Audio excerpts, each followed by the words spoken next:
যুক্তরাষ্ট্রের ক্যালিফোর্নিয়া অঙ্গরাজ্যের স্যান দিয়েগোতে একটি মসজিদে ভয়াবহ বন্দুক হামলার ঘটনা ঘটেছে। 18 মে সকালে দ্য ইসলামিক সেন্টার অব সান দিয়েগোতে ঘটে যাওয়া এই হামলায় 3 জনের প্রাণহানি হয়। এরপর হামলাকারী 2 কিশোর নিজেদের গুলিতে আত্মঘাতী হয়েছে বলে নিশ্চিত করেছে স্থানীয় পুলিশ। এই মর্মান্তিক ঘটনাটিকে প্রাথমিকভাবে একটি বিদ্বেষমূলক অপরাধ বা হেট ক্রাইম হিসেবে সন্দেহ করছে যুক্তরাষ্ট্রের কেন্দ্রীয় তদন্ত সংস্থা FBI। নিহত 3 জনের মধ্যে একজন ছিলেন ওই মসজিদের নিরাপত্তারক্ষী।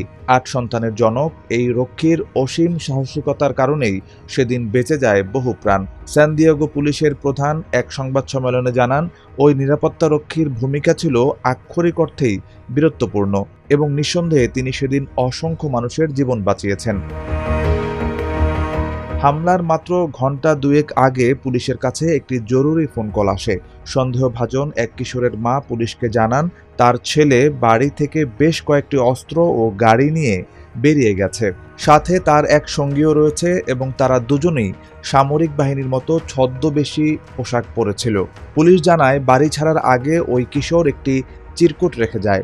সেখানে নির্দিষ্ট কোনো স্থান বা ব্যক্তির প্রতি সরাসরি হুমকি না থাকলেও স্পষ্টভাবেই লেখা ছিল নানা বিদ্বেষমূলক কথাবার্তা।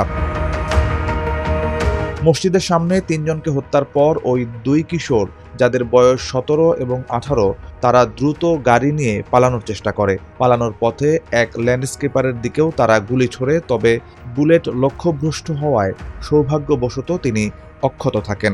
এরপর মসজিদ থেকে মাত্র কয়েক ব্লক দূরে একটি গাড়ির ভেতর থেকে ওই 2 কিশোরের গুলিবিদ্ধ মরদেহ উদ্ধার করে পুলিশ। নিজেদের অস্ত্র দিয়েই তারা আত্মহত্যা করেছে বলে প্রাথমিক তদন্তে জানা গেছে।